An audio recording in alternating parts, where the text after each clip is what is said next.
Boa noite. Hoje a gente está encerrando a nossa série Diálogos Ausentes, que começou o ano passado. E aí, mais do que contextualizar ou dizer muitas coisas, eu venho aqui mesmo para agradecer a todas as artistas e os artistas que passaram por essa série, os consultores, os convidados, os artistas selecionados. E também falar que esse ciclo ele começa lá atrás, com artes visuais, teatro, dança, audiovisual, literatura, e hoje termina com música. Né? Que momento feliz, terminar para cima. E também, além de agradecer esses artistas que participaram com a gente, eu agradeço a vocês que estão nos assistindo em casa, que nos acompanharam pela web, e a vocês que vieram em presença física aqui participar com a gente e compartilhar desses diálogos que são presentes. Eu acho que esse ciclo ele planta algumas sementes. Não sei como essas sementes serão colhidas, mas tenho uma certeza de que elas vão reverberar no universo. E isso é muito bonito. Hoje, a gente conta com a presença da Diane Lima, que nos acompanhou desde o nosso primeiro Diálogos, o ano passado. E ela está aqui para terminar com a gente. Temos também os convidados Robson Miguel e a Lued de Luna. Acho que eu falei certo. E da chamada aberta, nós temos a Luciane Dom, que foi selecionada. E aí eu tenho um recadinho também. Junto com a Luciane, nós tínhamos um outro selecionado, que era o MC Thiago, o rapper Matéria-Prima, que não pôde comparecer. Então, nossos diálogos hoje vão ser com essas 3 pessoas, 4 com a Diane, que estão representando a presença de artistas negros na música muito bem. É isso, gente. Obrigada. E aproveitem esse diálogos. E amanhã, um recadinho, amanhã a gente tem um show da Lued de Luna, como um compartilhamento do Diálogos Ausentes. Então, venham, cheguem cedo, porque vai fazer fila. Tá? E a gente conta com vocês também. Obrigada, um beijo para cada um e cada uma de vocês. E a gente se vê por aí. Tchau. Boa noite a todas e todos. A pessoa mal chegou, já está chorando. Como a Nath falou, hoje é o último dia, e isso vai ser a noite ser ainda mais especial.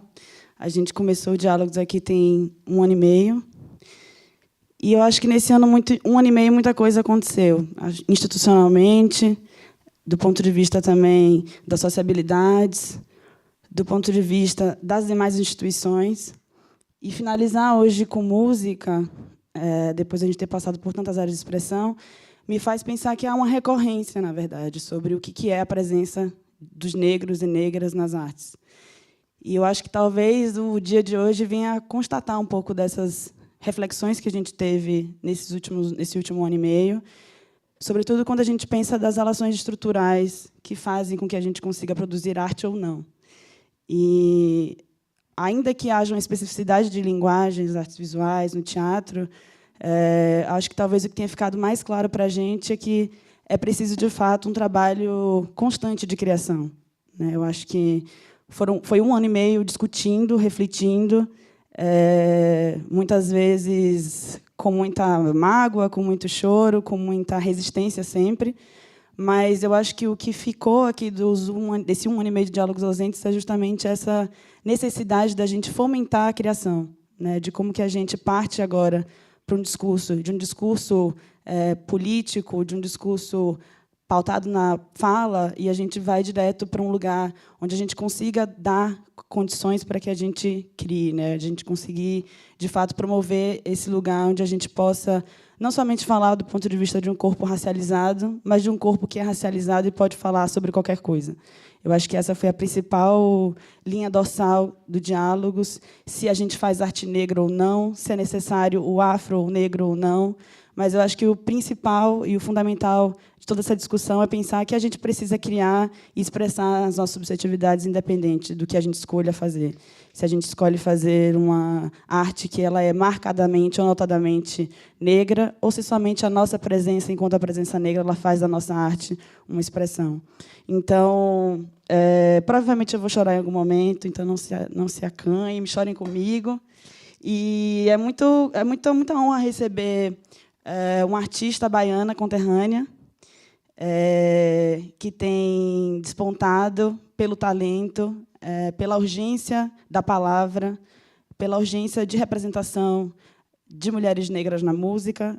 A gente pensar que a gente tem uma musicalidade tão potente, né, que circunscreve a própria música brasileira, e a gente tem poucas grandes divas na música negra ainda hoje, né? Então, é um prazer enorme recebê-lo, Ed Luna. Então, eu queria te chamar aqui no palco. Palmas para ela, por favor.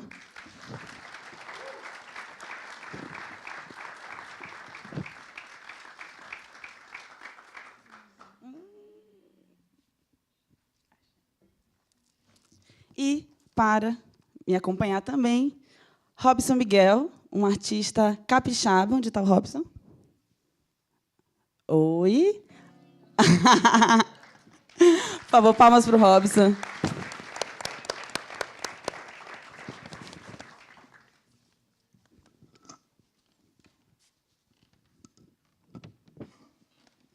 Grande violonista, mestre das cordas.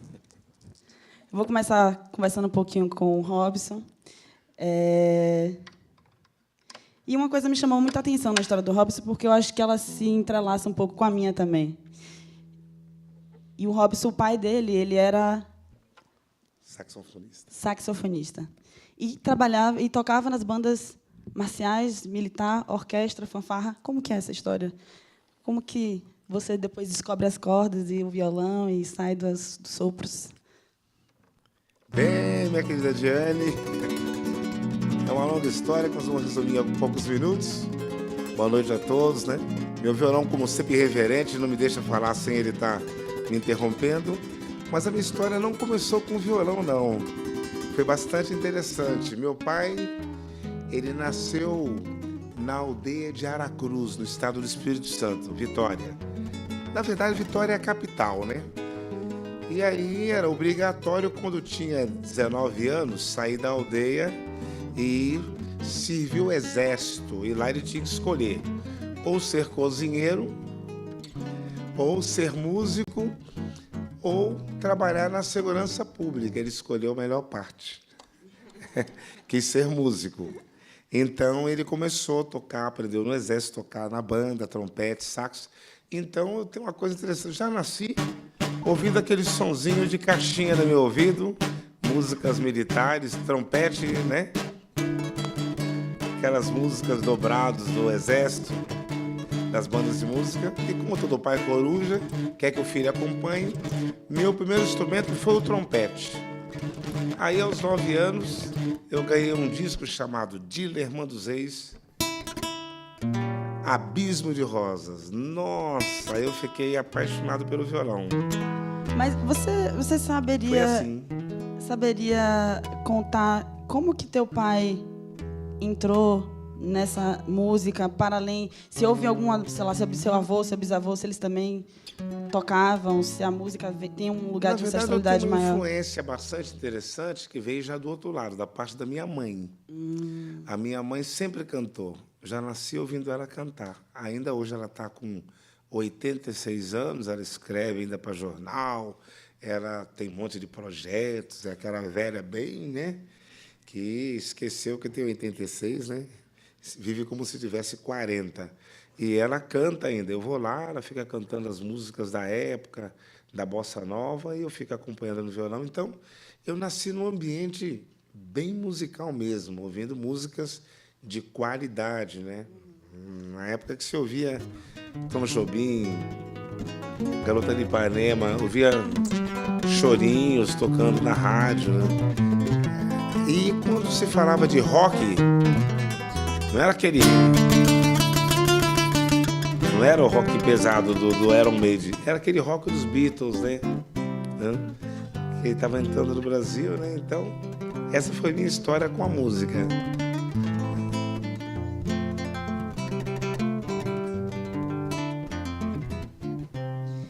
E aí você começou com violão Aos 9 anos. popular e depois você se Popular. formou em violão clássico. Qual que é a diferença entre o violão popular e o violão clássico? Geralmente, o violão popular, ele tem uma característica mais fácil, que ele trabalha mais em segundo plano, né? Vai uma pessoa cantando lá, né? E o violão, mesmo fazendo poucos solos, ele fica mais fazendo harmonia, né? Enquanto a pessoa canta, eu tenho tanto, né? Pra lhe falar, né? Mas com palavras, o violão fica acompanhando. Já o violão solo, ele dispensa, ele faz tudo, né? Ele faz o solo, né? O acompanhamento e o baixo. Minha primeira aula de violão aqui, ao vivo. E eu lembro que também que você falou um dia que o seu violão ele era todo especial para fazer viagens. E eu achei interessante a forma como você descreveu tecnicamente cada parte dele. O violão feito em 5 diferentes países, não fez? Sim, eu tenho atualmente 19 violões. É um pouco a paixão, que às vezes você encontra um violão tão bom, né? Eu não gosto de vender nada que eu tenho. Só comprar. Então, aí você fala, eu preciso desse violão. Esse é menor do que o meu. Aí, eu, em vez de vender o meu, eu comprava um outro, né? Então, quando é para uma apresentação assim, em teatro, gravações de algumas músicas mais ligadas ao blues e ao jazz, que é afro, né? Eu prefiro um outro violão que tenha a caixa acústica um pouquinho mais fina, que produz um som mais agudo, né? Quando é para tocar country, prefiro mais um violão de corda de aço, né? Para dar um som mais metálico.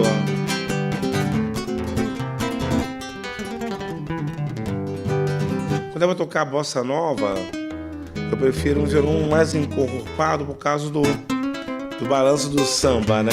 Que precisa da baixaria estar mais abundante, né?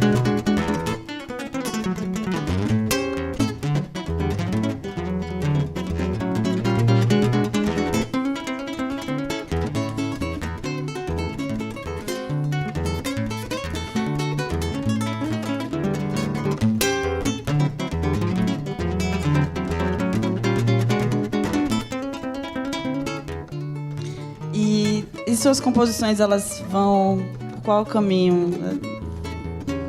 Bom, eu atualmente somo um total de 134 músicas, obras, né? Algumas eu gravei, todo CD que eu gravo, eu gravei na Alemanha, aí eu coloco 2 obras minhas mesmo, né? Na Espanha eu morei lá 4 anos e meio, como contratado da TV espanhola, gravei de tudo, flamenco, acho que o Brasil é o resumo de todos os povos, todas as raças, né? Música árabe eu gravei, música japonesa.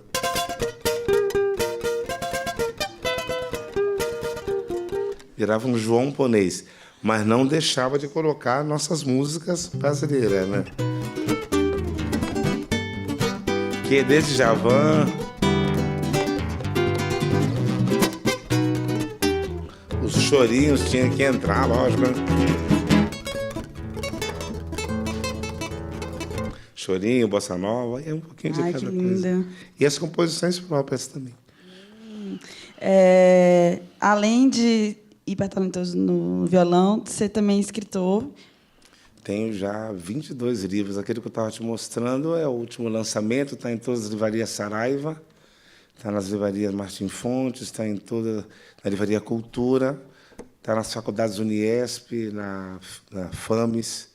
Que é o Índios, é o livro Índios. É um livro bastante espinhoso de ler. Ele chama-se Índios, uma história contada pelos verdadeiros donos do Brasil. E aí eu fiz uma pergunta lá dentro para o Robson, porque é interessante que questionei se a sua descendência indígena ela via primeiro que a sua descendência negra. Né? E por você ter justamente escrito um livro que fala sobre as comunidades e os povos indígenas no Brasil. Parece um pouco contraditório, né? E aí eu acho que você pode responder a mesma coisa que você me respondeu lá no camarim. Não, acho que não. A formação da gente está na infância, né?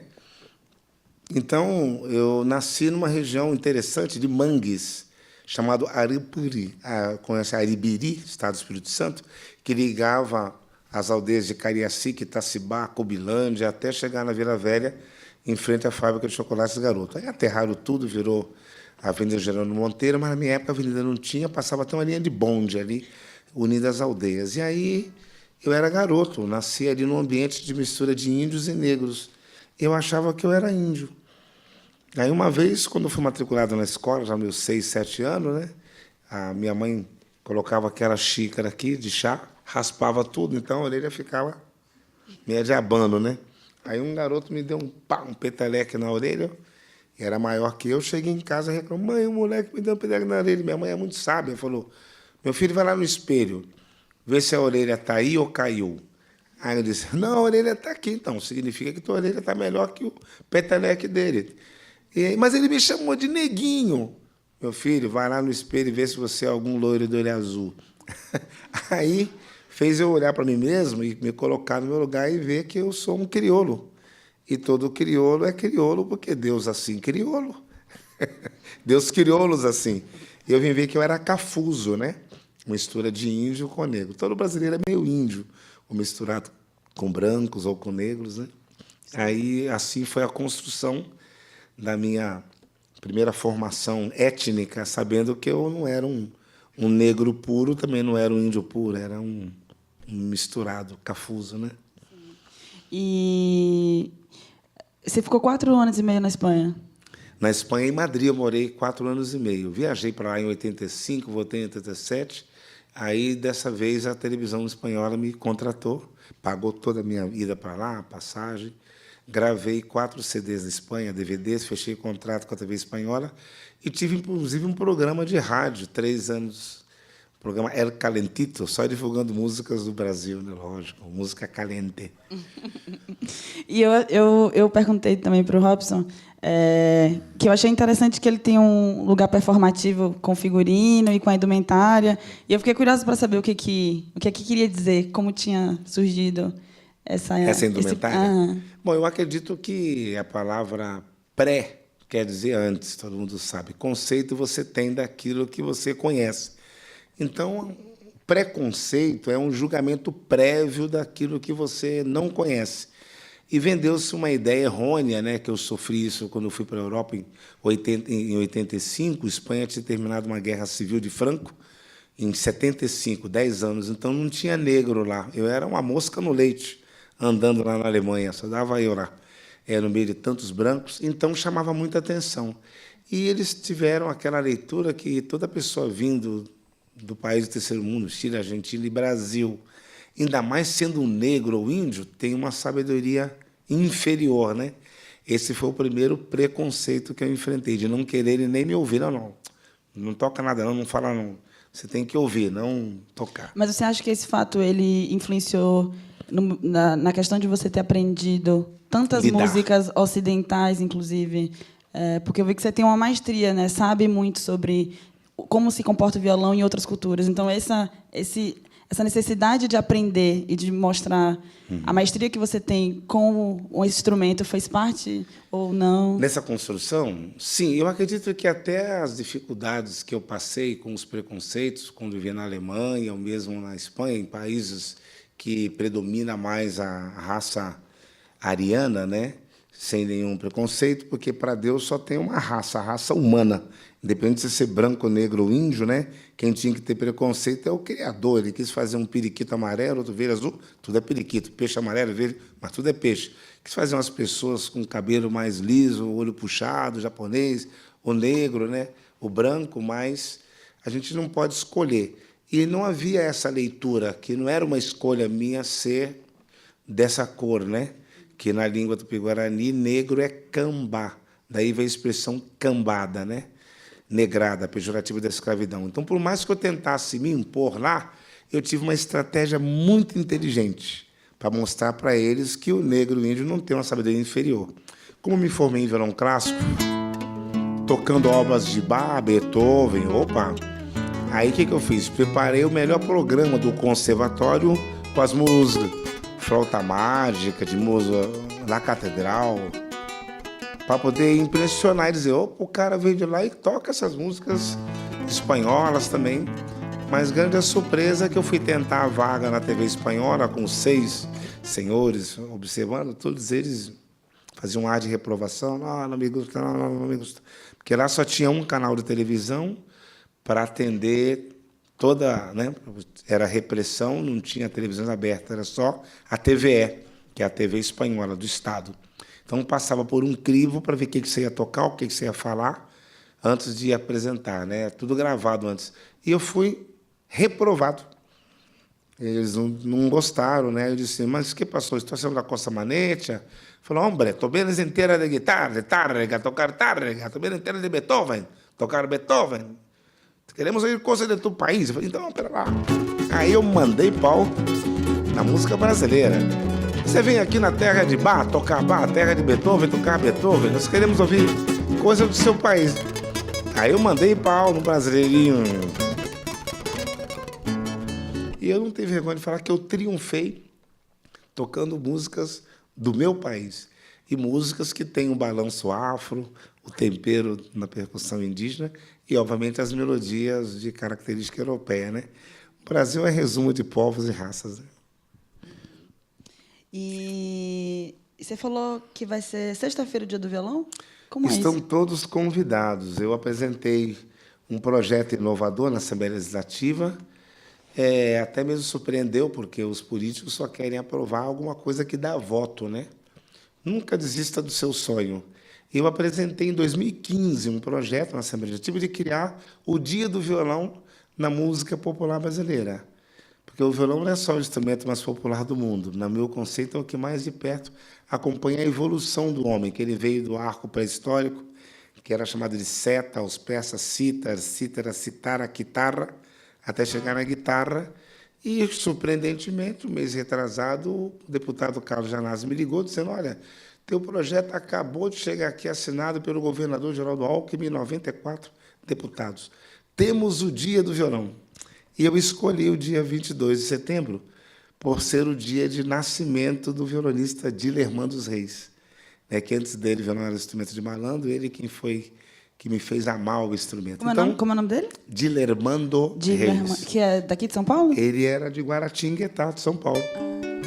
E ele que gravou primeiro essas obras Chorinho, Abismo de Rosa Aldeon, Romance de Amor. Foi o primeiro que começou a gravar violão solo, depois de Villa-Lobos, mas num espírito bem brasileiro mesmo. E ele conseguiu impor porque ele começou a dar aula para a filha do presidente Juscelino Kubitschek. E aí jogou abaixo aquele preconceito que o violão era instrumento de malandros, desocupados. Ele entrou na alta aristocracia política. Então, eu acho que a história do violão no Brasil é antes de Dilermán dos Reis e depois de Dilermán dos Reis. Ele nasceu no dia 22 de setembro, então convido todos para trazer os amigos, entrada franca, vai ter vários violonistas, leva o seu violão também, ou leva a voz, para poder cantar. E a segunda temática minha de luta é a volta da música nas escolas. Não é justo tirar a música das escolas. Todo o país tem o ensino da música e do esporte. Por que o Brasil deixou o esporte e tirou a música? Tem educação física e não tem educação musical. Então, nós vamos começar às 15h, vários oronistas, vamos depois abrir alguns fóruns, debates rápidos, e depois violão na turma, música, blues, jazz, MPB, bossa nova, vai entrar maracatu, vai entrar aí todos os estilos de músicas, a maior parte brasileira, até samba rock também vai entrar. E essa sua busca pelo retorno da música nas escolas é um projeto de lei que você está trabalhando em conjunto com... Sim, estou trabalhando dentro da Assembleia Legislativa, reunindo com os deputados, dizendo que a gente não precisa deles, a gente depende deles. Porque se eles conseguirem instituir, voltar a assinar como lei, passa a ser obrigatório que a lei seja cumprida, e isso vai empregar muitos músicos, professores, produtores, que os músicos tiveram que mudar de área, Antigamente as escolas tinham coral, fanfarra, chegava 7 de setembro, era uma disputa, quem fazia a disputa do bem, quem tinha o melhor coral, a melhor fanfarra. Hoje os instrumentos tudo lá amassado, jogado, as crianças ocupadas com outras coisas. direto em redes sociais, nada contra, né? Ou fazendo besteira, né? E deixando uma arte tão bela, né? Que é a única arte para se sentir, que é a música, né? Então, a nossa luta é incentivar a volta da música às escolas municipais, estaduais, públicas, em geral, né? Eu acabei cortando e a gente não avançou na história do figurino. É mesmo. Ao certo, se eu fosse continuar na linha que eu estava, eu teria que estar aqui sem camisa, de tanga, cocar na cabeça. Seria difícil andar no metrô, andar nos ônibus, porque, infelizmente, o Brasil ainda tem muito preconceito com o índio ainda, né? Tanto que você vê aí na Liberdade, todo mundo acha bonito, os japoneses, tudo em japonês, com roupas japonesas, bacana. E é no Brasil, né? O bairro árabe, o bexiga, tudo italiano, enfim. Agora, quando a pessoa está na rua, que é um indígena, se ele estiver sem camisa, já acha que ele é inculto, que ele é inferior. A gente entende que Deus deu ao ariano a sabedoria na escrita. Tudo que ele sabe, ele escreve, mas deu ao índio a sabedoria na fala. Então, os indígenas não são analfabetos, são povos ágrafos, povos que suas histórias e conhecimentos são passados na oralidade. Mas o Brasil matou esse lado histórico, como se o Brasil começasse em 1500 e como se o Brasil fosse descoberto. Ninguém descobriu nada aqui. O Brasil foi invadido, né? Foi tomado mesmo na raça, escravizaram os índios 250 anos. Quando eles não aceitaram mais, foram buscar os negros que não pediram para vir. Os negros foram sequestrados, obrigados a vir para cá. E dessa mistura de brancos e negros, nós somos um DNA precioso só de gente bonita. Tem algum fake que quer me contrariar aí? Levanta a mão. Somos nós, brasileiros, uma mistura de negro, branco, índio, embora, como eu falei, para Deus só tem uma raça.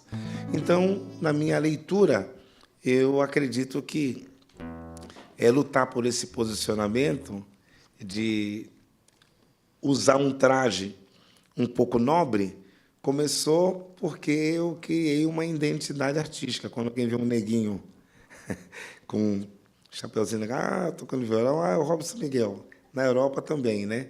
E, sobretudo, porque eu quis homenagear o violão, que nasceu em Castelos, e construí um castelo em homenagem ao violão. Quem quiser olhar no YouTube, o castelo tem 2.056 metros de área construída, com túneis, calabouço, passagem secreta, aquelas torturas dos negros, forca, pelourinho, uma roda de estiramento, e todas as calçadas em forma de violão, teto de violão. Quando eu morrer, eu vou virar um violão.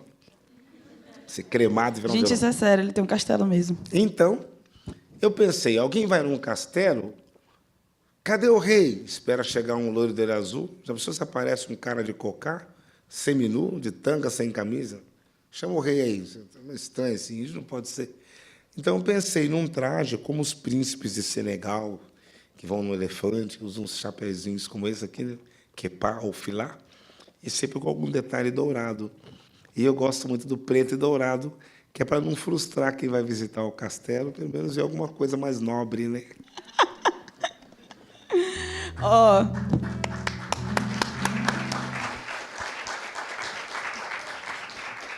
O violão serve para várias coisas, inclusive... A gente tem um minutinho. Vamos aproveitar esse minuto e fazer uma música? Não sei, você pode escolher. Eu vou atender um pedido de comentário dos camarins, né? Agradecendo o carinho de vocês. E, sobretudo, eu queria chamar a atenção para esse nome, Itaú, porque Ita, em Tupi-Guarani, quer dizer pedra, Uru quer dizer preto, né? Por isso que Uru é galinha, Uruvu, galinha preta, né? Então, Ita é pedra, é símbolo de força e de resistência. E o escura, né? Pedra preta, né? Então, eu quero parabenizar esse posicionamento da Itaú Cultural, que ela entende que o Brasil é um país que se formou quando os portugueses, lógico, os mais inteligentes, vieram para cá, trouxeram os crioulos, que já são crioulos, porque Deus assim crioulos, e vendo que os índios, que chamavam de Itaú a beriba, juntava a madeira beriba para fazer o arco com um baú, aí virou beribaú, que o som era assim. Aí, os europeus, arianos, de pele mais clara, trouxeram para cá um instrumento que era feito de um cavaco de madeira. Deram o nome de cavaco. O som do cavaco era assim, né? pegaram a cuia dos índios e fizeram um instrumento chamado cuíca, que o som era assim.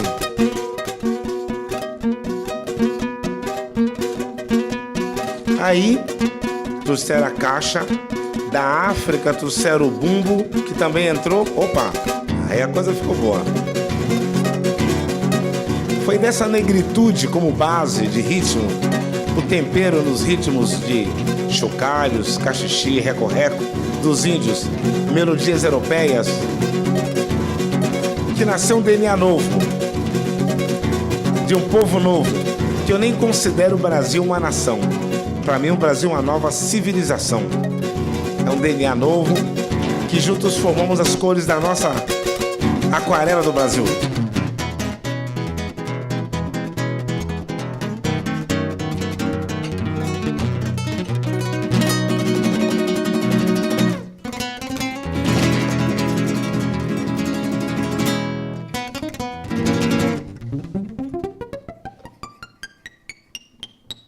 Acabou as notas aqui, não tem mais.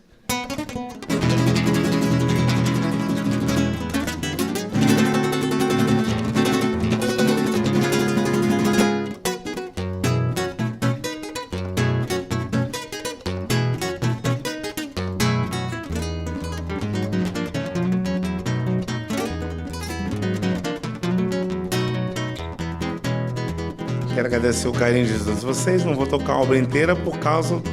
para mim não invadir o tempo da minha companheira. Eu quero ouvi-la. Obrigado. Obrigado pelo Mestre carinho de Robson vocês. Miguel.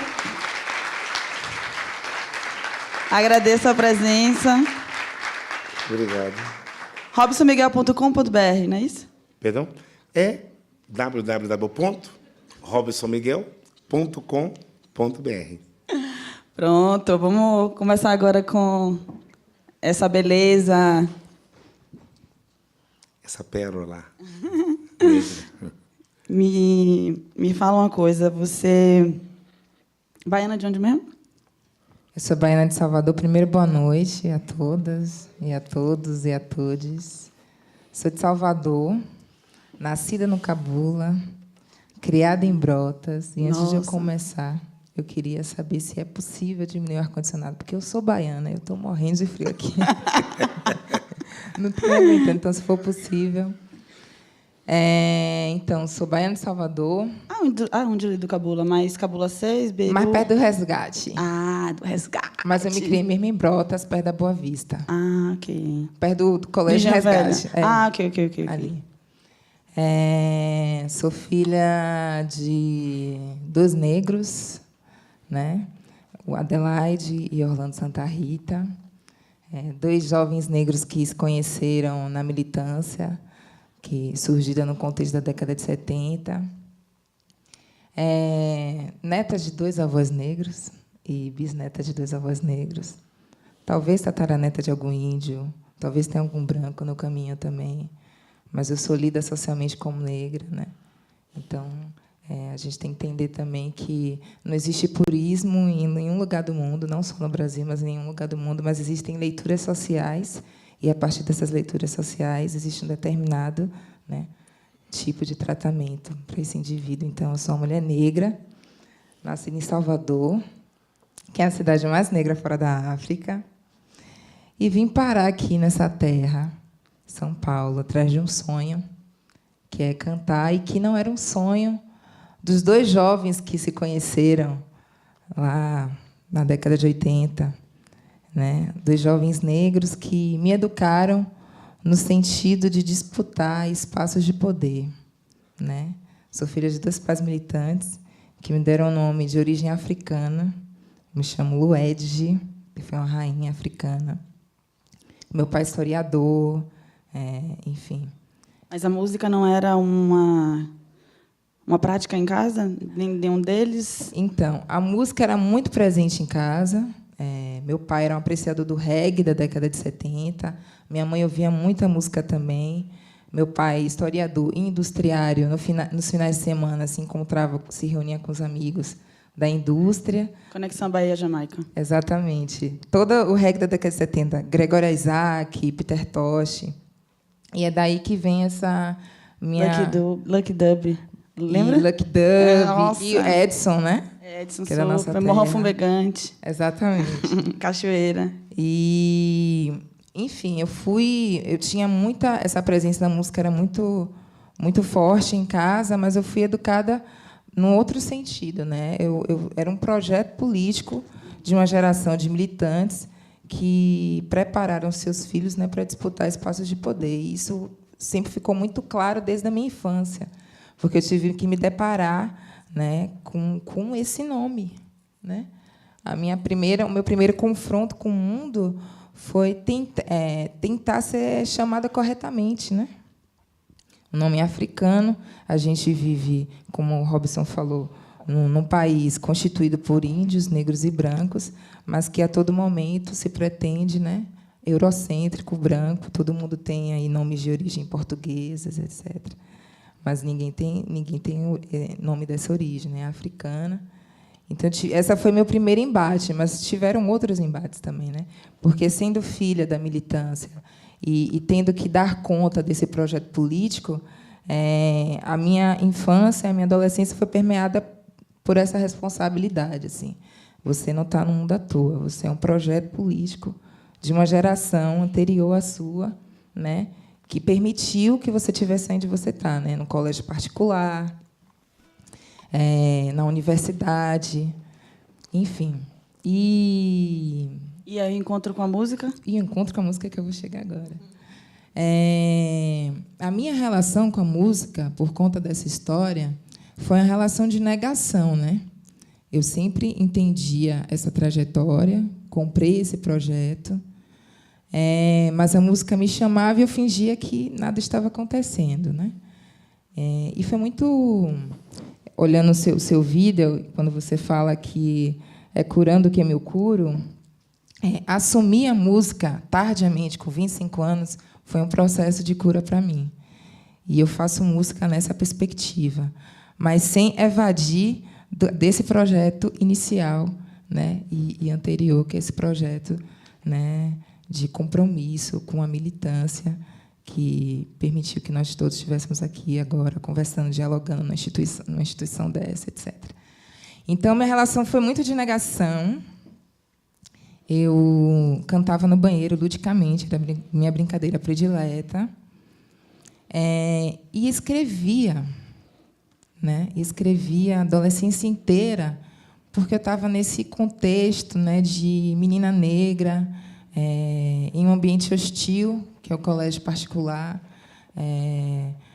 Então, vinha muito tema da solidão, muito tema do deslocamento, do não pertencimento daquele lugar, o tempo todo, sendo a única ou uma das poucas negras naqueles ambientes, sofrendo de bullying, que, na verdade, era racismo,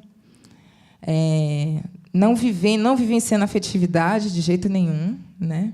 Também tinha essa solidão, a solidão de ser aquele único indivíduo naquele lugar, mas também a solidão afetiva, né? Eu fui experimentar o amor, a sexualidade, quando todo mundo já estava grávida já, e ainda ia beijar. Enfim. E aí eu comecei a usar a escrita para dar conta dessa inquietação, né? Dessa tristeza, dessa solidão, para me curar mesmo. Eu só tomei consciência do que eu estava fazendo, era música, com 17 anos, quando eu tive minha primeira experiência de afeto, quando eu dei meu primeiro beijo, eu fiz minha primeira canção. E realmente estou com muito frio, gente. Se ainda tiver como diminuir, Ed, por será favor. que tem como... Alguém me presta um casaquinho. Nath? Ah, tá. Aí eu quero. Ai, meu Deus. Rompendo com o protocolo aqui já. Todas e Todas todos romperam isso, os né? protocolos. Eu sou a primeira a romper os protocolos. Obrigada, viu, irmão? E aí, onde é que eu estava? Comecei a escrever. Uhum. Durante toda a adolescência, para dar conta, né, dessa tristeza mesmo. Né? Só te interromper, porque uma vez eu estava conversando com o Daniel Lima e a gente estava falando sobre essa ausência da discussão sobre o amor que a gente que está nessas militâncias, que está sempre na resistência, e dentro desses projetos políticos, a gente acaba nunca falando de amor, né? E como você fala, o amor ele foi aí substrato para que você se criasse autonomia, se emancipasse e encontrasse com outras pessoas e desenvolvesse sua arte, né, sua música. Eu falo de amor o tempo todo. Assim, eu entendo que um discurso mais violento e mais incisivo é necessário, né, porque o racismo é assim. Mas eu faço minha música muito nessa perspectiva da cura e falo muito do amor. Falo muito do amor porque amar, no nosso caso, é um ato político, né? Porque quando você tem uma sociedade que diz que determinadas pessoas não acessam o amor, não vai ter direito ao amor, né? Não vai ter a vivência do amor. Você amar, falar de amor, né? Falar dos seus afetos, falar dos seus desejos, é um ato político também. Então, eu falo bastante de amor. Minha música tem muito amor. Quem sabe cantar e quem me conhece sabe que tem muito essa temática. Mas isso partiu muito do início, né? No início, a minha composição era muito centrada em mim mesma e centrada nessas ausências, né? Nessas ausências de escuta. Para mim, estar aqui é muito simbólico, porque a minha música, a minha escrita, ela parte do silêncio, né? Eu comecei a escrever porque era uma criança muito calada, muito tímida, muito silenciada naquele contexto, né, de colégio particular, etc. Então, comecei a escrever para existir, né? E depois essa escrita virou canção. E agora é isso, né? Uma carreira. Mas até chegar a esse momento foi um processo de muito embate, né? De negação, porque tem uma preocupação que é uma preocupação legítima de que como a gente vai viver de música, como é que a gente vai viver de arte, né? Num mundo, numa sociedade onde você não se vê representado, onde essas cantoras e compositoras negras não existem, que foi a minha primeira crise, né? Eu entendi que eu queria fazer isso, que isso me curava, que isso era caro para mim, caro para a minha existência mesmo. Eu sou isso, eu sou uma cantora e compositora, eu sou uma pessoa que canta e escreve. É assim que meu espírito se manifesta, minha subjetividade se manifesta. Mas como é que eu vou existir se eu não estou vendo ninguém existindo dessa maneira? Né? E você tem uma mãe ali e um pai que investiram toda, né? Toda energia, e para você se arriscar numa carreira que é instável, né? Que você precisa de uma estrutura mesmo, né? Porque o que nos falta é recurso, né? A gente tem talento, a gente tem conteúdo, a gente tem discurso, mas a gente não tem recurso. E fazer música não é só pegar o microfone e o violão, né? Tem todo um aparato por detrás. Se você quer ser competitivo, se você quer disputar, se você quer ter visibilidade, você precisa de todo um aparato por detrás. É assessora de comunicação, é produtora, é empresário, etc., etc. Isso tudo custa. E preto não tem isso, não tem esse dinheiro. Então, a gente se esbarra primeiro com isso, né? Com a ausência de recurso, tanto na música como nas outras artes também. E eu sou artista, eu assumi com 25 anos que eu era isso, que era uma artista, que era uma cantora e compositora. E aí veio a crise. Eu falei, mas eu vou viver como? Primeiro, como é que eu vou dizer isso para os meus pais, né? Isso foi o primeiro embate. Depois, como é que eu vou viver, né? Como isso é possível? E aí é bom a gente falar de uma coisa que é a questão da representação, como ela é importante. Eu estava assistindo um programa, né, nesse trânsito aí entre como eu vou fazer, o que eu vou fazer, de que maneira. Um programa de grande circulação, e aí uma cantora brasiliense, preta, gorda, lésbica, compositora. Eu vi essa cantora sendo consagrada na televisão brasileira, no programa X. Essa cantora é Ellen Oléria. E ela foi um divisor de águas para mim, naquele momento, de crise existencial e de crise de referência. Porque eu pensei, nossa, se ela conseguiu, eu também vou conseguir.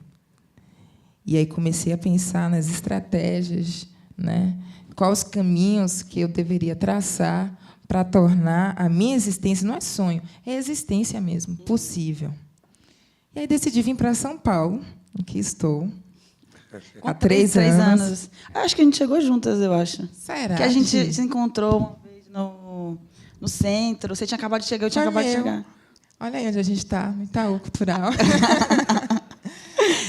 E a ancestralidade, como foi que ela cortou o trabalho? Vou chegar aí, deixa eu só...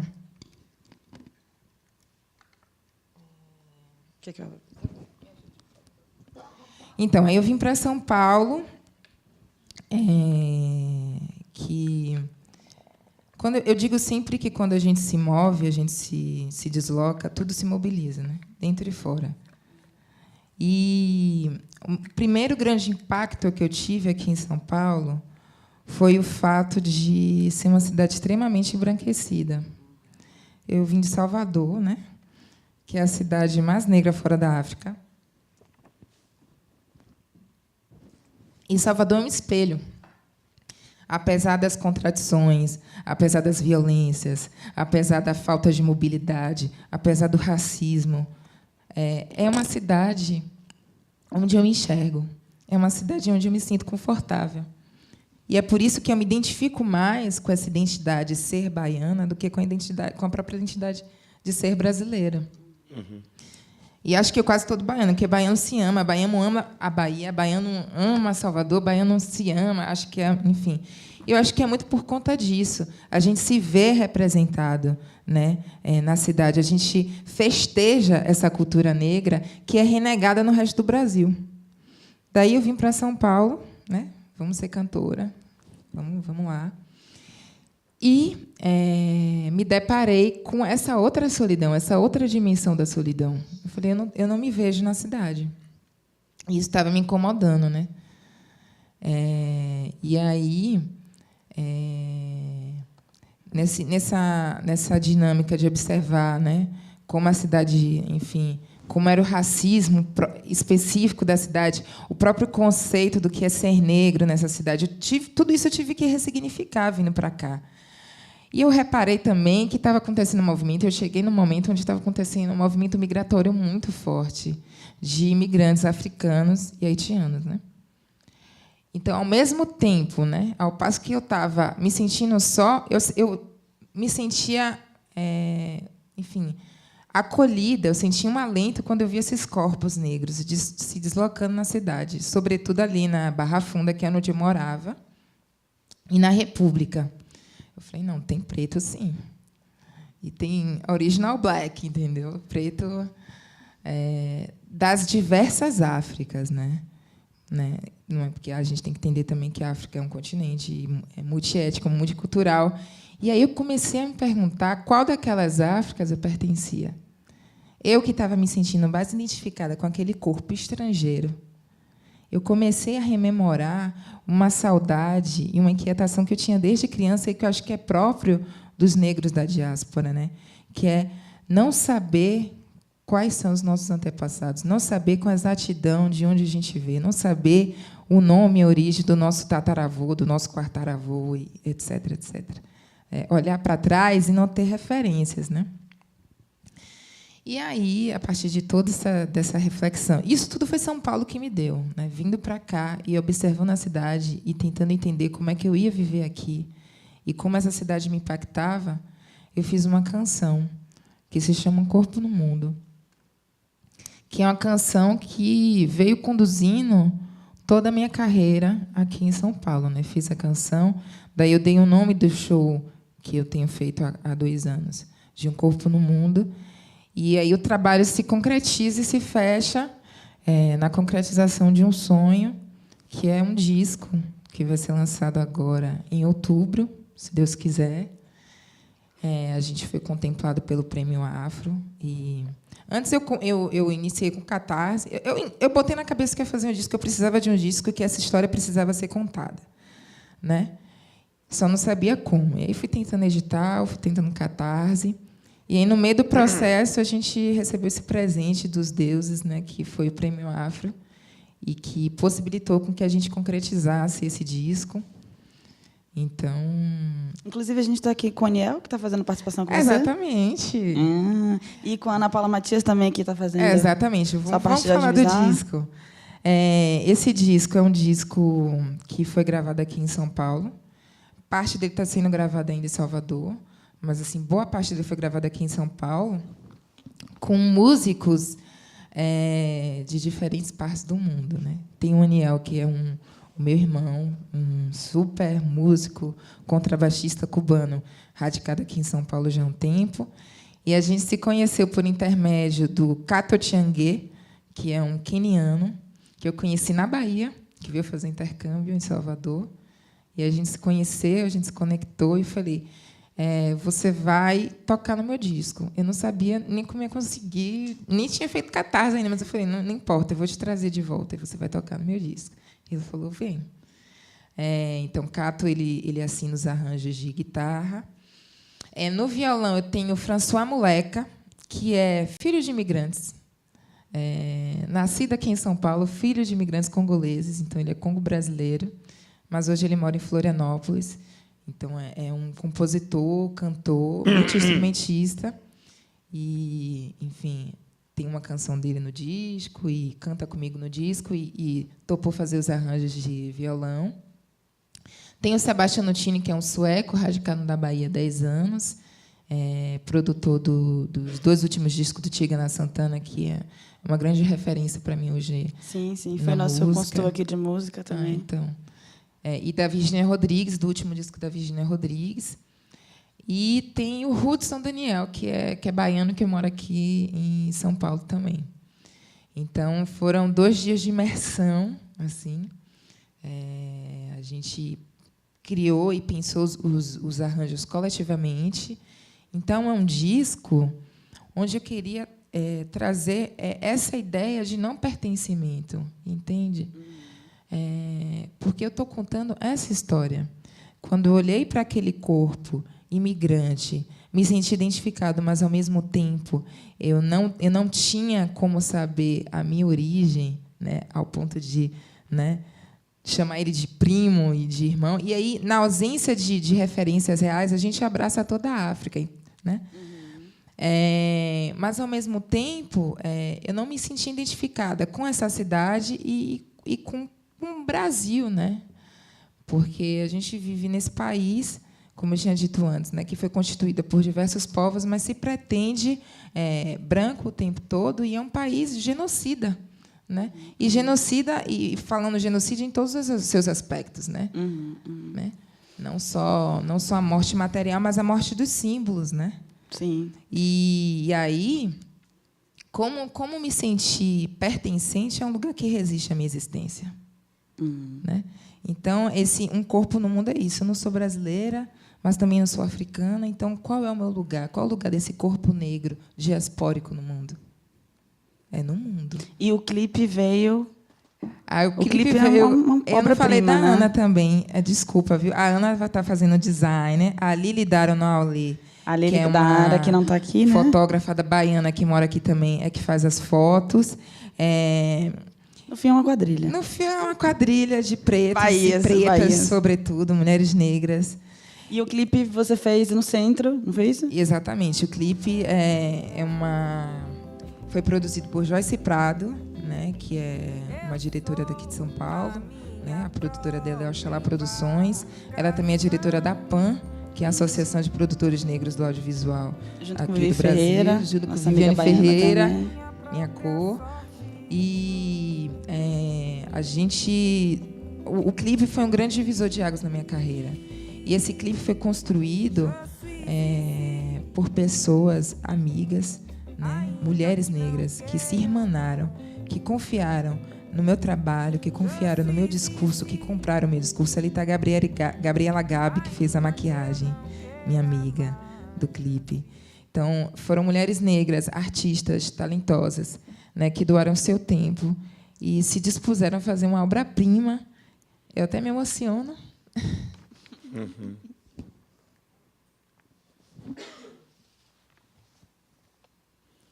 Uma obra-prima dessa dimensão que é o real marcador assim da minha carreira, né? Quando esse clipe foi para o mundo, quando esse clipe foi para a internet, foi quando o jogo começou a virar, né?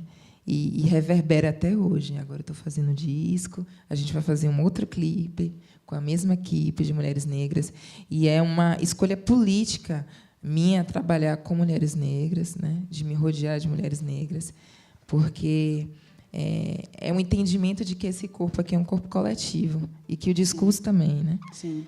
Eu vou ter que te interromper porque eu queria continuar. Muito. Não, a gente tem que falar muito mesmo, mas tem muita coisa que eu queria saber, mas eu estou com um horário um pouco estourado. Eu só queria mais uma pergunta para poder a gente chamar a Luciane. E mostrar meu clipe também. Eu quero mostrar. Vamos deixar para o final, porque eu adianto com a Luciane, a gente abre para a pergunta e a gente vê se a gente consegue mostrar o clipe.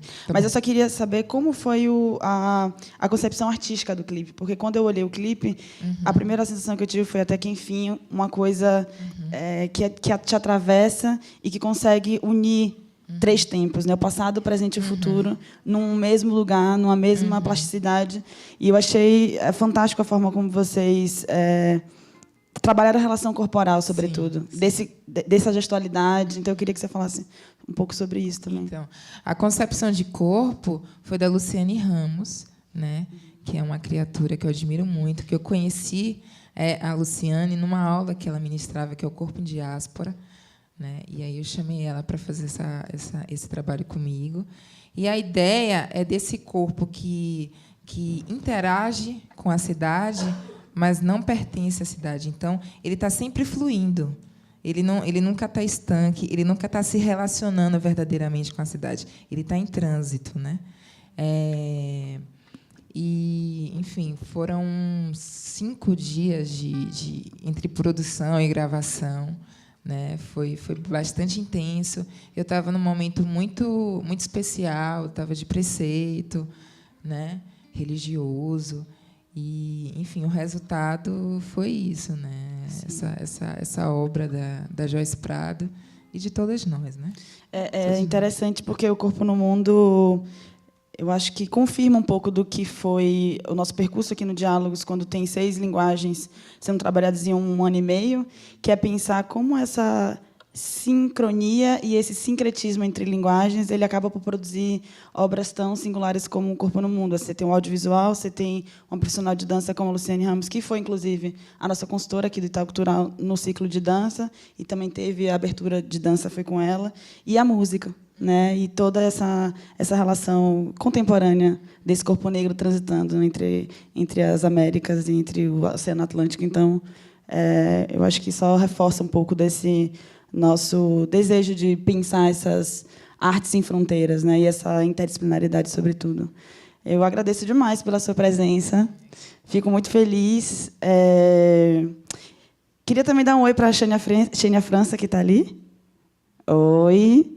Também vai lançar o disco dela em breve. Uma honra tê-la aqui, grande amiga. E aí eu queria chamar também a Luciane Dom, que foi a selecionada da nossa chamada aberta. Luciane, por favor, ao palco e palmas.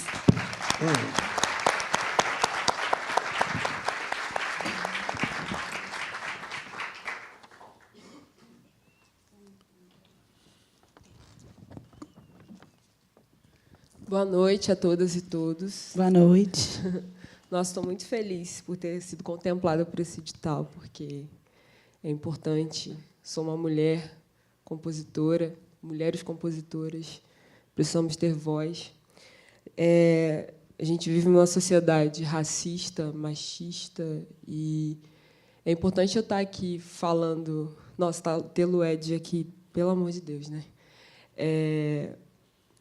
A gente está produzindo, a gente está fazendo uma série de coisas, né? E é importante frisar que somos mulheres pretas, compositoras, porque quantas outras mulheres pretas, compositoras, não tiveram voz, e a gente está podendo estar aqui tendo essa voz, né? Tendo pessoas que conseguem ouvir o nosso trabalho e se sentir identificadas. Eu trouxe um roteiro, senão vou me perder. Sem problema. Você pediu para eu falar sobre o clipe de Seu Bem, né? E falar um pouco também assim de onde você veio, ser carioca. E aí como... Não carioca? Você falou que estava vindo do Rio para cá? Não, hoje eu moro no Rio, Bom. mas eu sou de Paraíba do Sul, que é uma cidade do interior do Rio. Minha criação, eu tive uma criação evangélica, né? Pais pretos, evangélicos, e aí fui para o Rio para estudar História na UERJ, a faculdade estadual lá, e sou cotista preta. Então, e meus pais... Meu pai é militante, minha mãe ainda está se entendendo no mundo, mas são pais pretos.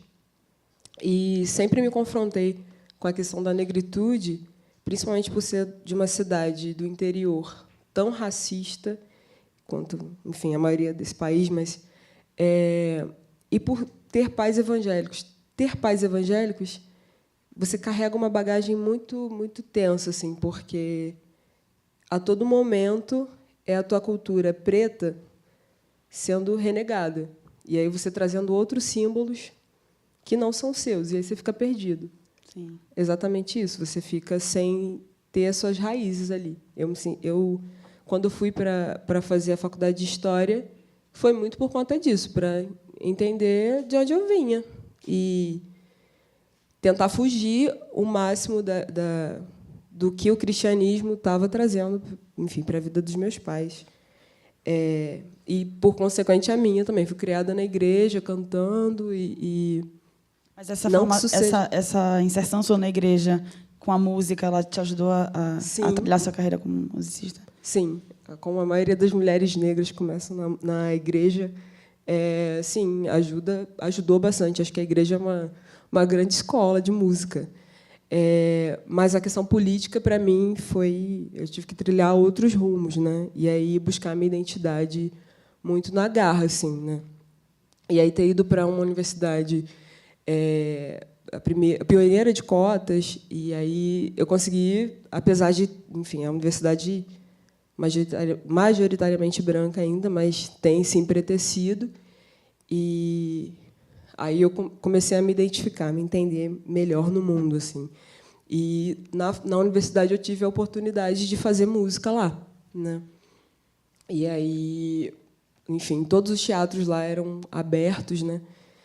E aí eu comecei já tinha uma iniciação na igreja, cantando na igreja, mas quando fui para a UERJ, acabei rompendo com muitas coisas. E a universidade acabou me abraçando nesse sentido. Foi o lugar que eu pude mostrar todas as composições que eu tinha desde criança e de não entender muita coisa. E eu consegui um espaço para tocar, para falar, para dialogar, né? E ano passado eu lancei um clipe chamado Seu Bem, que é um plano sequência, produção preta. E foi importante para mim porque era o meu primeiro trabalho autoral sendo lançado, né?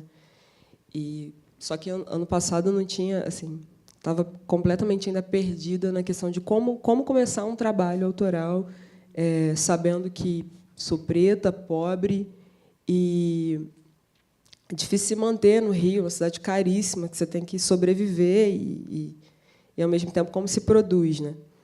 Acabei lançando esse clipe em uma parceria, todo mundo comprou a ideia, as pessoas envolvidas, Elton Luiz, Davidson Larindo, Rodrigo Ferreira, enfim, lá do Rio, no Canadá, uma parte, eles acabaram me amparando, né, para lançar esse projeto, e o clipe saiu com maior dificuldade, porque é tenso enfim, como eu já disse, ser preto e pobre. E é um clipe que começa falando sobre... Tem diversos aspectos. Muita gente assiste, vem conversar comigo várias frentes, né? É um clipe que fala sobre solidão da mulher negra, mas também tem outras questões. A música é um samba-canção que eu tinha feito há um tempão atrás e acabei lançando só ano passado. Um samba-canção é um ritmo posterior ao samba, né? E foi as mulheres que cantavam samba-canção, muitas mulheres negras, eram renegadas e apagadas. As cantoras de samba-canção, que a maioria pode conhecer, são mulheres brancas, né? E eu fiz um samba-canção justamente para contrastar com o que eu sempre percebi no Rio, né? Que as mulheres que produzem são mulheres, as mulheres negras que produzem música são mulheres do samba. E isso sempre, enfim, isso me inquietava bastante, porque parecia que era o único lugar das mulheres pretas. E eu falei, não, vamos lá, vamos fazer, pensando nas estratégias de lançar toda essa música, fiz um samba-canção, um plano sequência, um clipe super difícil, quem trabalha com audiovisual sabe. E eu estava pensando no corpo, né, como expressar o corpo nesse clipe. Chamei 2 bailarinos negros, o Dilo, de Angola, Dilo Paulo, premiadíssimo dançarino angolano, a Silva Patrícia, que é uma dançarina carioca também. E sempre quando nessa música é um romance, né? É uma briga de casal, enfim. E solidão da mulher negra, no final, não posso dar o spoiler, né? Mas, enfim. Eu trabalhei afeto, né, para falar desse clipe. E todas as vezes que eu vi uma produção de romance no Brasil, sempre que eu queria ver um clipe, eu via um clipe de uma música romântica e tinham pessoas brancas como protagonistas da história. Isso também era uma coisa que me inquietava. Então, para além de eu fazer uma música que é um samba-canção, que mulheres pretas o tempo todo fizeram, mas as brancas foram as que apareciam, você trabalhar o afeto preto. A gente não tem... Muitas vezes a gente fica sem representatividade, a gente não se vê. Parece que preto não ama, né? O preto está sempre ali na condição de sexo, do samba, da marginalidade. E eu falei, não, vamos fazer uma outra coisa. E aí acabei fazendo esse plano sequência, né? E tem ainda uma terceira questão, que é a social. O plano sequência se passa numa mansão. Então, isso, para mim, diz muito sobre você identificar um casal preto numa mansão. Muitas pessoas lá no Rio vieram me questionar, poxa, mas por que você usou? Primeiro que você usou um casal preto. Muitas amigas minhas, você usou um casal preto, é legal, mas é muito militante, né? E aí, como se música não fosse política, né? E aí já vieram me confrontar com isso, e além do fato de eu não ter escolhido um outro lugar, eu escolhi uma mansão porque a gente pode estar em qualquer lugar. A gente tem voz, a gente tem capacidade para estar em qualquer lugar. E a gente precisa se ver representado nisso. Além de empoderamento, representatividade é protagonismo. E é uma coisa que eu venho pensando muito no meu trabalho, né? Logo em seguida do clipe, eu acabei envolta nas atividades da faculdade, acabei não lancei. Um minutinho. Nossa, rapidinho. Bom, acabei lançando depois vou ter que ler, né? Acabei lançando depois, em seguida, o Madeira e Sal, que foi o início da minha pesquisa sobre banzo. Eu tenho um disco que eu vou lançar esse ano ainda, chamado Liberte esse Banzo, que é uma palavra em quimbundo que fala sobre solidão preta, sobre você não se sentir parte daqui, é o não lugar, né? E a saudade de África. Acabei... Eu vim roubado da minha terra. Eu Bom, e aí o disco eu vou colocar. O disco ele tem uma temática toda preta, né? Falando sobre afeto preto e sobre a gente se libertar do banzo, né? Que é entender o nosso protagonismo, entender que, mesmo que o racismo tente acabar com as nossas raízes, fomos nós que construímos esse país, né? E aí nós somos tão grandes quanto a cidade. Eu vou só terminar já, eu tenho um minuto menos, né? Alguns segundos. Eu vou terminar falando isso aqui, que eu tinha pensado quando estava vindo para cá, né? precisamos, através do afeto, criar consciência da nossa força, né, do nosso protagonismo. A gente precisa que as histórias sejam contadas a partir de um outro viés, que não é só o da escravidão, e o preto está sempre, enfim, sempre relacionado a isso. O meu propósito é trabalhar a realeza, trabalhar afeto preto, realeza e o nosso protagonismo, né? Para a gente criar uma questão de representatividade, para a gente pensar homens e mulheres com orgulho do nosso pertencimento interracial, né? Racial. Sim, né? sim. Oba. E a gente pode assistir o clipe? Pode assistir o clipe, Então, a gente ele pode está aí. assistir os 2 clipes, um na sequência do outro? E aí depois a gente abre para a pergunta, né? Pode ser. Vamos? Bora.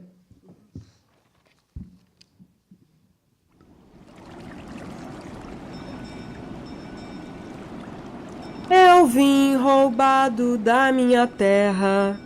Eu vim sem roupa, a realeza, a fome abater. Descalço e a corrente a me marcar. Vejo ao meu lado os filhos a temer. Da fresta eu olho a luz do céu. Com a mão no chão eu oro em Yorubá. Cheiro de angústia balançando ao léu. Madeira e sal empesteiam esse lugar. Tudo a mexer, a embrulhar, suor a descer, viagem a levar.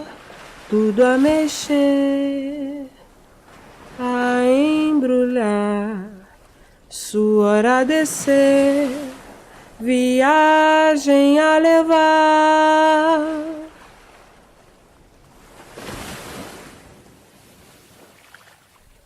Tudo a mexer, a embrulhar, suor a descer, viagem a levar.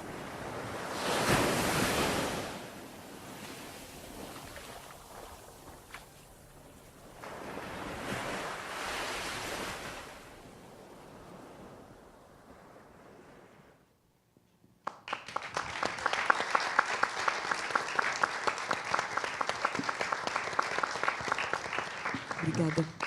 O povo chorando já está como aqui? Eu já estou acabando com a minha maquiagem. Meu Deus.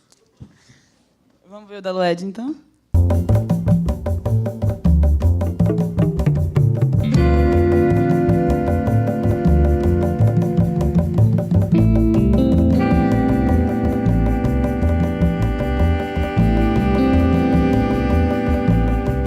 Atravessei o mar, sol da América do Sul me guia.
perigo nas esquinas. E eu falo mais de 3 línguas. E a palavra amor, cadê?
Et je suis avocate dans mon pays.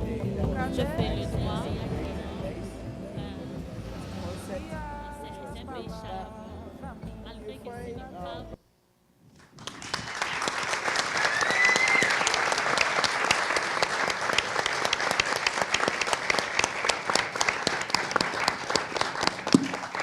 Enquanto a gente se recompõe, aí vocês fazem as perguntas.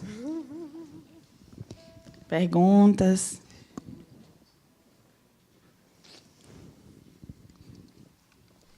Nada? Não é possível uma coisa dessa. Ah. Tem um microfone que a gente está ao vivo. Boa noite. Boa. Eu acho que a pergunta vai para a Lu também, mas eu queria saber mais dela. Eu vejo que a Lu tem uma preocupação muito grande com as crianças. Eu sou mãe de uma criança de 7 anos e a gente trabalha meio que junto essa questão da Lorena na sociedade, se entender como uma criança negra. Eu queria saber, assim, para vocês, como vocês colocam a música para as crianças, porque a gente discute muito a forma como o adulto vê e muitas vezes a gente esquece da criança. Então, eu queria que vocês falassem um pouquinho disso. Eu dou musicalização infantil lá numa escola no Recreio.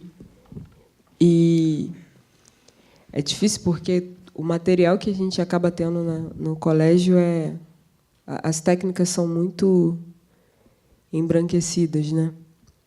E eu acabo trabalhando com eles uma outra forma, assim, que é pensar melodia. Então, as crianças acabam ficam solfejando coisas, né? Eu acho que tem muito mais a ver com a nossa cultura, né, de raiz. Não só trabalhar essas melodias, trabalhar ritmo, né? E isso, o ritmo eu exploro com as crianças, já elas pegam muito rápido. Só que se eu fosse trabalhar pela cartilha da escola, aí é outra parada, né? Eles acabam pedindo para a gente passar sempre as mesmas metodologias ocidentais e tal. E eu não falo nenhum idioma nosso, né? Tirando, enfim, a gente está falando o português é ocidental para caraca, né? Mas eu não falo nenhum idioma nativo. E então o que eu posso passar para as crianças é sempre essa coisa mais melódica, né? E aí quando isso para mim é um trabalho bastante com as crianças. Essa é mais a minha forma, assim. O Robson também tem levantado essa bandeira da música nas escolas, né? Sim, a luta é para que volte a música às escolas. A música na sua essência, né, que tenha os 3 elementos: melodia, harmonia e ritmo. O estudo das outras vertentes paralelas, que talvez não compõem os 3 elementos, poderão se entrar como modelos exemplificativos, mas não sair da meta da música.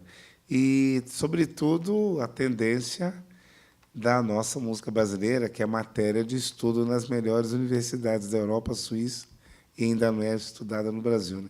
Inclusive os Estados Unidos, porque a evolução da música vai pela harmonia, e nós, na bossa nova, né, enfim, somos os protagonistas da criação dos acordes dissonantes, né, que influenciou no jazz. Não foi o jazz que influenciou na nossa música, nas harmonias dissonantes, não. Ah, é? É, bem o contrário. Perguntas? Por favor. As crianças me amam, não sei porquê. Estou falando de coisa séria, mas eu tenho um público infantil muito grande, inclusive. E eu me sinto muito, muito feliz e muito honrada, sobretudo porque eu sou praticante de uma religião, né, de matriz africana, e nessa religião a responsabilidade pela criação da criança é da comunidade, né? E criança é isso, criança é continuidade. E a Lorena, que eu conheço essa criança, que é a minha fã número 1, ela quer ser cantora. Ela já cantou comigo no show. E aí a gente nota como é importante, né, essa ideia da representação. Né? Eu não sou famosa nem nada, mas eu sou a diva, eu sou a tia, eu sou enfim, a cantora do universo, a maior cantora do universo para essa criança. Então, eu fico muito contente e acho que a gente tem que realmente voltar esse olhar para as nossas crianças negras e, enfim, colocar nas nossas mãos essa responsabilidade mesmo pela criação, ainda que indireta, né? Eu não sou mãe, mas tento sempre trazer para perto, né, esse público, já que ele existe, né, claro. E ter cuidado com isso e ser uma representação positiva para essas crianças. Até porque a própria música é veículo e passagem educacional, né, de aprendizado coletivo. Então, faz muito sentido. Teve uma pergunta ali atrás? Ou não? Perguntas? Ai, gente, vocês estão muito com vergonha. Tem um atrás. Pelo amor de Deus. Ah, Vini. Oi, Di, sou eu. Venha. Eu queria perguntar para os 3, durante o processo criativo de vocês, de composição, de pensar nos arranjos e tudo mais, o que atravessa vocês musicalmente? Ou seja, traduzindo, o que vocês ouvem influenciam aquilo que vocês estão fazendo? Eu tenho essa curiosidade porque eu gosto muito de música e aí eu sempre tento puxar os assuntos para a música nesse sentido também, sabe? A gente fala um pouco de música mesmo. Então, o que vocês ouvem? Como isso atravessa vocês poeticamente? Enfim, para os 3. Obrigado.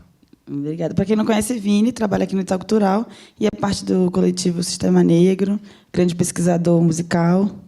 Depois deem uma procurada.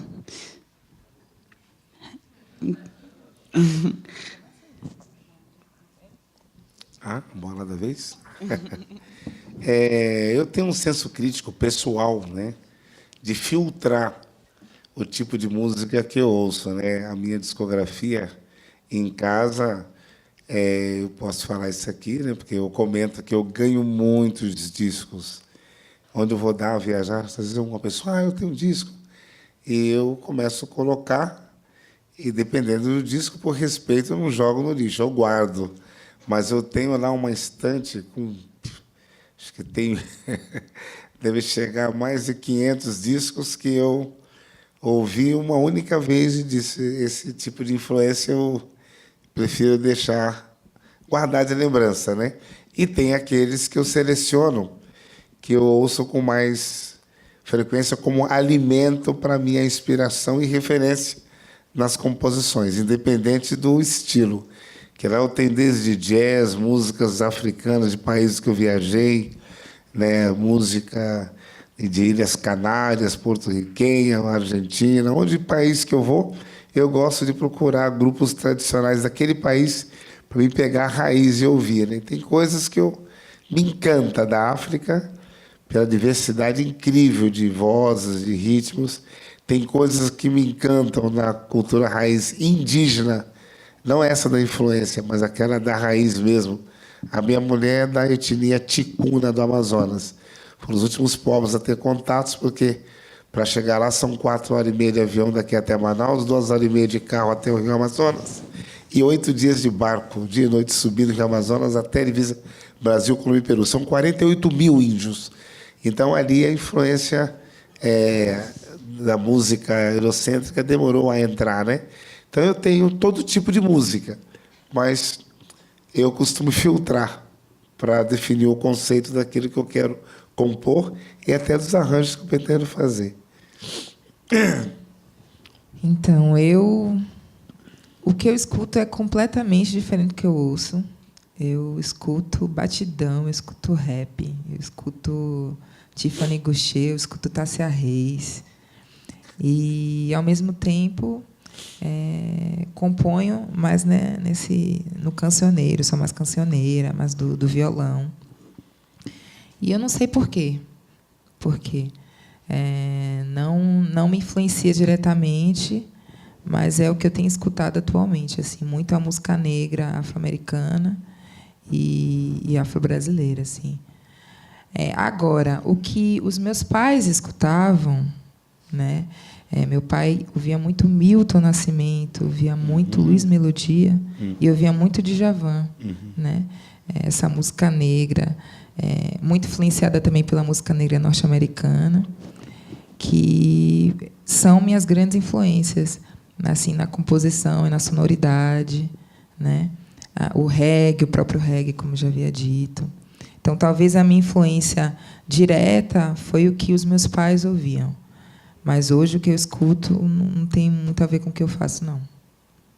E está tudo bem também. A minha influência inicial sempre foi a música gospel americana. E aí eu ouço bastante coisa ainda tipo, eu gosto muito da sonoridade. Kirk Franklin, Ron Kenoly. Mas depois que eu fui para o Rio, eu comecei a ouvir, aí ampliou mais o leque, assim, que eu não, quando você é crente, você acaba só ouvindo música de crente. E aí, quando fui para o Rio, ampliou bastante o leque. Cesária Évora, Buica, Aláfia, Mulato Astaque, Lued, tá tudo misturado, assim. E eu gosto de buscar referências também bem do interiorzão das cidades, assim. Tenho alguns amigos de Paraíba do Sul, que é a minha cidade, tem umas bandas de lá que eu acabo ouvindo, pessoas cancioneiras também, mais essa onda. E eu gosto de ouvir novidades atuais, né? E buscar raízes, né? A Cesária, para mim, é diva mãe, assim. Perguntas? Outras? Oi. Oi. Eu imagino que vocês têm pesquisado, escutado muita música africana de raiz e também muita música afro-americana. Então, eu gostaria de saber que elementos vocês conseguem perceber que sobreviveram e evolucionaram na América da músicas africanas de raiz, que obviamente a África é um continente muito grande, tem muita diversidade cultural, né? Mas como vocês podem achar alguns elementos que tipo sobreviveram e que estão presentes em todas estas variedades de músicas afro-americanas?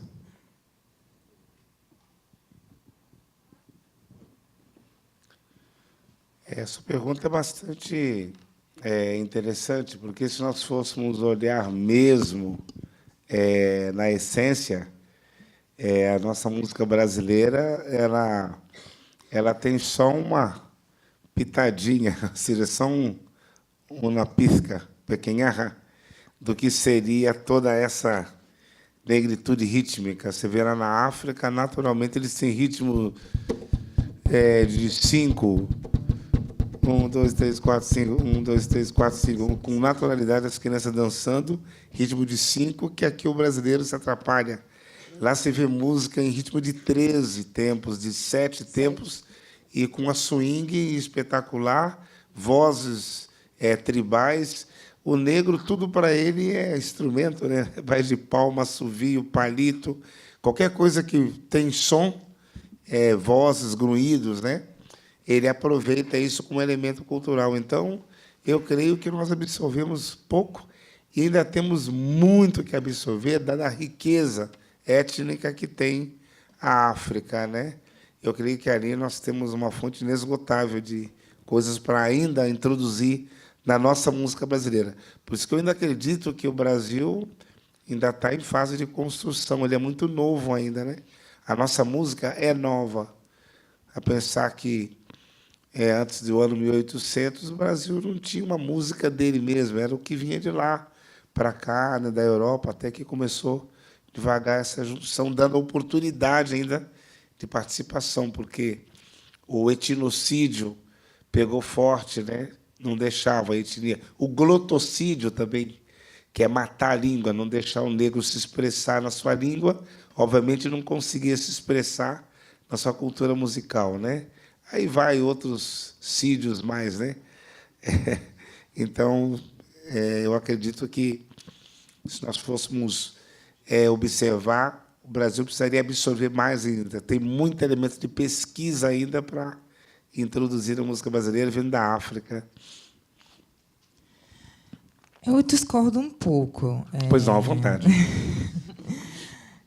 Eu entendo que a África é multiétnica, de uma diversidade que a gente não é capaz de mensurar, de absorver. Tudo, né? E, inclusive, porque a gente não tem realmente acesso, conhecimento, né? A gente não estuda isso nas escolas, isso não é algo que é cultuado, né, na cultura brasileira, institucionalmente, mas a gente veio, né? E o corpo guarda a memória. O que é que eu vou falar vindo da Bahia, né, e dizer que a África não está lá? O que é que eu vou falar do samba reggae? O que é que eu vou falar do próprio samba? Né? O que é que eu vou falar do próprio Milton, do próprio Djavan, do próprio Luiz Melodia, né, que faz música negra, já influenciada pela música negra norte-americana e que retorna aqui para o Brasil. Eu diria até que a música brasileira é a música negra, né? E quando eu falo negro, é falar dessa África. Agora, lógico que é uma África fragmentada, né?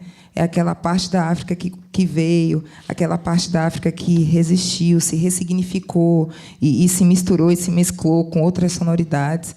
Mas acho que a música brasileira é a música negra, né? Enfim, tecnicamente, eu não saberia dizer, mas é só se você observar, né, a música de terreiro, né? E que depois virou o samba, e que é o nosso grande patrimônio do Brasil, então não tem como não dizer que enfim, a gente absorveu pouco, sendo que o nosso principal elemento, né, o mais festejado, é negro e africano, né? É isso. Lu? Concordo contigo. Depende do que você acaba ouvindo, né, de pesquisa. Eu ainda ficava ouvindo muitas músicas populares do Brasil e o que mais se toca na rádio, por exemplo, muita música quadrada, né? Em 4, ali, em 2 e tal. Sim. E quando eu comecei a fazer umas pesquisas sobre música baiana, música negra, né? Eu fiquei assustada, não conseguia cantar no ritmo. Eu não conseguia entrar. Vamos lá, música de terreiro, faz em 5, vai lá, teu corpo está aqui, ó. 1, 2, 3, 4. O 5 quebra, né? Quebra. E aí, para mim, foi uma pesquisa absurda, assim. Não dá, a gente realmente absorveu. Sim, mas se você pensar metricamente, né? Beleza, o Ocidente trava aqui, ó. Só que a África, o corpo é livre. E aí, quando você pensa em 5, em 7, em 13, se você esquecer da contagem, seu corpo vai, ó. Tu vai dançar em 5, em 7, o que você quiser, né? Acaba sendo assim. desculpa, eu como uma pessoa extremamente viajada, né, também maestro, professor, eu reclamo, em parte, desculpa discordar, porque você ouvindo a música de Milton Nascimento, a música de Djavan, de Luiz Melodia, se você ouvir os elementos melódicos dela, não tem nada a ver com a África. É extremamente branco.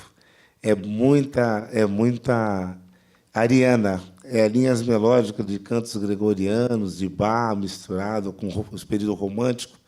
E, se você for ver os discos que eu tenho da música que não sofreu influência europeia nem ariana, tirada das raízes áfricas, é o mesmo quando eu ouço as músicas dos povos indígenas lá do Xingu, que não sofreram influência ainda. O Guarani já estragou. Eu sou Guarani com negro. Esse negócio do Guarani está tocando o violino, isso aí foi tudo introduzido pelas missões. E as linhas melódicas do Guarani, isso é europeu, isso não é indígena, não, desculpa. A língua, sim, mas o ritmo, a estrutura melódica e harmônica, tem nada a ver com o índio mesmo, assim como também eu fico com a opinião sua de que, se a gente vai nos terreiros de candomblé da África e vê as canções que vêm dos rituais, essas são mais afros, são mais próximos do que eu ouvi na África do que mesmo que eu ouço na voz de Luiz Melodia, Milton Nascimento, de Djavan e muitos outros, né? Porque eles já embranqueceram muito para vender, né? Comercialmente, a música tem que vender, tem que tocar na rádio. E se ela for na sua essência afro, não toca nas rádios, não vende. Porque o Brasil ainda está muito embranquecido. Ele ainda está recebendo muito mais o caráter, as músicas sertanejas, ela copia muita influência, não estou dizendo contra, porque se isso introduziu na nossa cultura, não tem como mudar. Passou a fazer parte da nossa construção, né? Eu gostei quando você falou que você olhou para você mesmo e descobriu que você não é 100% negra. Ou seja, nem na língua, nem na cor e nem na cultura. Negros mesmo são esses que estão vindo aqui, que passam mal com o que a gente come, né? Estranham um pouco nossos hábitos, porque eles vieram de lá, são 100% negros. Até você dizer, meu sobrenome é Fritzmann, sou alemão, mentira, você não é alemão. Fala alemão? Não. Já foi lá? Não. Já comeu chucrutes? Não. Então, o que você tem de alemão? Só o sobrenome e o preconceito. Eu acho que o Brasil ainda defende que ele é uma nova civilização. É um povo novo que sofreu a vinda de vários elementos de outros povos que são nações, alemão, Alemanha, Japão, japonês, e vieram para cá, misturou nesse caldeirão, pegou influência um pouquinho de cada, e daí nasce a música brasileira, com elementos indígenas, pouco no tempero, o peso, o ritmo afro, discutivelmente, mas ainda as melodias elas são, acho que mais de 50% arianas, ainda são. Você vê pelos acordes que você vê da música brasileira, as mesmices nos remete a isso. Perdão. Tréplicas. Réplicas. Réplica, tréplica. Réplica, tréplica. Obrigado. Robson, um momento, falou que, para o negro, para o africano, tudo é música, tudo vira instrumento. Não, eu digo, né? Sim. Um dedo, o que for. Todos os sons ele aproveita como elemento cultural Exatamente. musical. Agora, imagine esses povos, né? Assim como aqui no Brasil, que também foram sequestrados e foram para os Estados Unidos, né? O que hoje é Estados Unidos. Sim. Né? Diante daqueles instrumentos europeus, digamos assim. Sim. E criaram blues e criaram jazz, que é a principal influência do Milton, do Luiz Melodia e do Djavan. Então, você está dizendo para mim que o jazz e o blues é branco, é ariano, entende? Quando o corpo diaspórico vem para essa terra estranha, ele ressignifica tudo, ele recria uma nova África, percebe? Então, você não tem como afirmar para mim, tentar me convencer de que o Djavan se embranqueceu, ou o Milton se embranqueceu, ou que o que eles fazem, o jazz, o blues, não é negro, porque, enfim, usam uns acordes X, ou eu nem entendo de música. Eu nunca ouvi isso na África. Exatamente, é que são outras Áfricas. É exatamente sobre isso que... Você disse bem, é uma outra África. São outras Áfricas. São uma África que teve que se ressignificar. Sim, deixa ela terminar de concluir. Que teve que se ressignificar, que teve que se reconstituir num país, né, num território, né, estranho, com outros povos, mas não deixa de ser África. E eu não disse que eu não era 100% negra. Inclusive, eu afirmei que eu era 100% negra, filha de negro, neto de negro. O que eu disse é que eu não tenho como saber com exatidão qual africano eu posso ser, mas negra, 100%, eu disse sim. Você mas, enfim, isso é muito debate para a gente fazer. Mas o bom é o debate. Nós estamos aqui para o debate. Né? Quanto tempo a gente tem, gente? Ou, desculpa, só saber quanto tempo a gente tem. Posso ir? 5 minutos. Tem uma pergunta lá atrás. Eita. Xênia. Oi, gente. Oi. Acho que é só um abinho assim desse... inclusive a música que Milton e Djavan e Luiz Melodia, enfim, todas as nossas referências musicais que a gente cresceu ouvindo, tem um disco de Milton que parece um disco dos Beatles, assim. E aí você vai falar, mas o rock... A galera embranqueceu as nossas coisas também, né? Para se apropriar. A gente vive num processo, principalmente no Brasil. A música brasileira, inclusive, é reconhecida fora do Brasil por esse roubo, né? Tipo, o lastro da música brasileira é feito em cima dos ritmos trazidos pelos nossos ancestrais. Então, é muito legal, tipo, por exemplo, a gente admirar artistas brancos que fazem música negra ou que têm traços de música negra. Então, eu acho que uma coisa importante da gente ressaltar é que a gente não vê pessoas negras fazendo sucesso com seus próprios conteúdos, né, com seu próprio conceito, com seu próprio fundamento. Então, quando a gente ouvir qualquer artista mais renomado ou que tenha uma tradição, ou artistas novos, a gente está sendo influenciado de alguma forma pela música negra, sim, porque, se não fosse assim, os brancos não vendiam tanto o disco, não faziam tanto sucesso com as nossas coisas. Então, o que eu vejo hoje em dia é uma retomada, como Érica Malunguinho, e eu gosto muito de ver ela falar isso, de reapropriação, né? Tipo, reintegração de posse das nossas coisas, porque a gente tem sido assaltado há muito tempo e a gente se acostuma com essa ideia de que a gente não tem as nossas coisas, os nossos ritos, até os nossos ritos têm sido embranquecidos atualmente, né? Então, eu acredito que é muito importante que a gente se reaproprie disso, porque o Brasil está perdendo muito as suas características, né? E quando eu digo o Brasil, esse Brasil que você tem falado bastante, o Brasil indígena, o Brasil negro, porque a gente se acostumou em ver o branco fazendo as nossas coisas e achar que as nossas coisas são coisas de branco, né? Então, a gente tomar para si isso mesmo, para poder eu acho que tem uma responsabilidade nisso, e essa era a minha pergunta. Eu queria pegar esse gancho para perguntar para as meninas, principalmente, que são mulheres negras, e eu vi Lued no começo falando sobre a gente não ter uma referência negra, a gente tem que começar do zero, né? Começar do mais absoluto nada.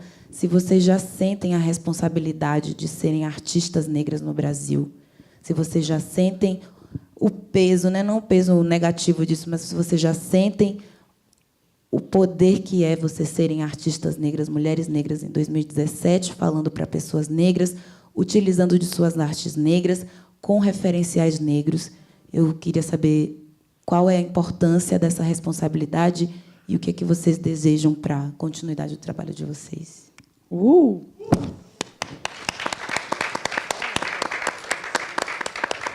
Até beber uma água. Primeiro, eu queria dizer que eu te admiro muito, viu, Xênia França? Você que esteve aqui antes, né? Aqui nessa cidade hostil há mais tempo, e eu te vi assim lá de Salvador.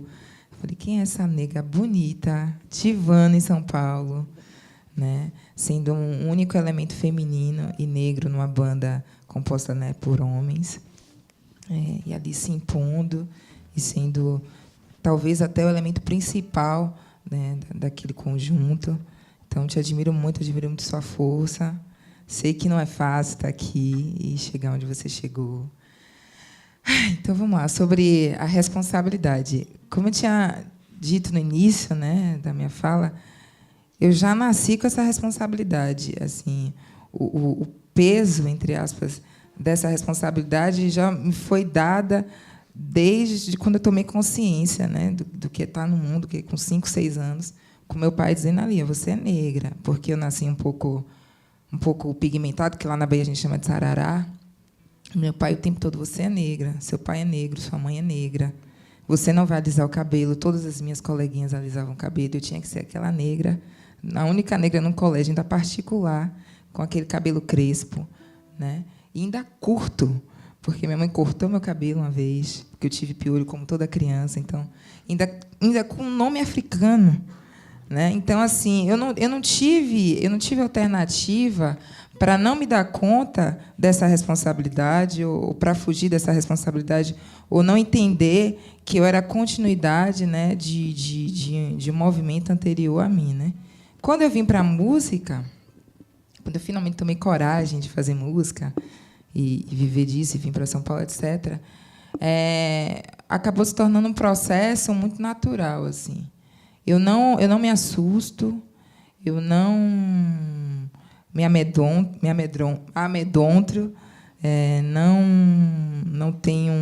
não sinto isso como um peso. Para mim é muito tranquilo estar nesse lugar de fala, né, estar nesse lugar como cantora e compositora sobretudo, que esse é um lugar que a gente nem falou sobre isso, mas que é um lugar que eu sempre faço questão de marcar, que é o lugar da mulher na composição, da mulher negra, sobretudo na composição, né, que a gente vive nessa sociedade machista, onde a mulher não tem voz, onde a mulher não tem escuta. Você tem poucos referenciais de cantoras de sucesso negra, imagine compositora, né? E eu decidi fazer uma música onde eu cantasse, né, as minhas verdades, né? Eu decidi ser porta-voz de mim mesma, eu decidi cantar o que eu escrevo. E isso foi assustador no início, mas o que é que a gente faz? A gente constrói os nossos próprios espaços, né? Na ausência de espaço, a gente constrói os nossos próprios espaços e a gente acaba virando a sua própria referência. Eu, junto com Tatiana Nascimento, que é uma poeta, compositora e cantora lá de Brasília, a gente se conheceu aqui em São Paulo. E nessa inquietação e nessa troca de figurinha de como é viver música e fazer música, ela decidiu cantar. E como é que cantar, meu Deus? A gente entendeu a necessidade, né, de criar um espaço, que é a Mostra Palavra Preta, onde a gente reúne compositoras, poetas e artistas negras, né? A primeira amostra foi em Salvador e a segunda foi agora em julho, no Latinidades. E eu conheci a Luciane nessa busca, né, por referenciais, né? Eu precisava de conhecer mais mulheres negras, cantoras e compositoras, que estivessem fazendo o que eu estava fazendo para validar minha própria existência. Eu precisava perceber a minha existência em outros corpos, para entender que era possível a minha própria existência. É possível ser cantora aqui em São Paulo, porque a Xene é cantora aqui em São Paulo, a Ellen Oléria é cantora, sabe? A Luciane é compositora, então eu posso ser compositora também. Então, para mim, eu entendo essa responsabilidade, eu entendo ela há 30 anos, que eu tenho entendido essa responsabilidade, e ela me chega assim com muita tranquilidade.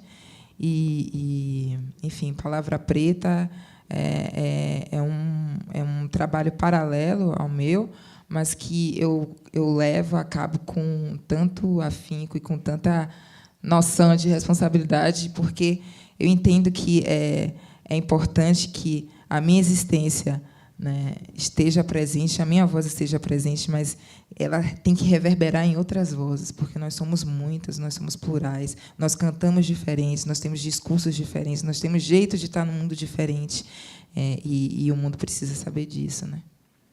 E vai saber. Lu? Eu, diferente de Luete, eu sinto um frio na barriga absurdo, um medo absurdo. Porque quantas outras mulheres no passado carregaram o peso, né, de de produzir coisas, né? Cantoras, compositoras, e elas tiveram trajetórias absurdas, maravilhosas, canções sendo produzidas, cantadas. Essas mulheres compunham, os homens às vezes cantavam essas músicas e elas morriam sem ser conhecidas. E eu carrego hoje, eu penso muito nisso, que eu quero ser protagonista. Então, eu estou cantando não só a mim, eu estou cantando todas essas mulheres que estão atrás de mim e que morreram sem ser conhecidas. É uma responsabilidade imensa e, frio na barriga o tempo todo.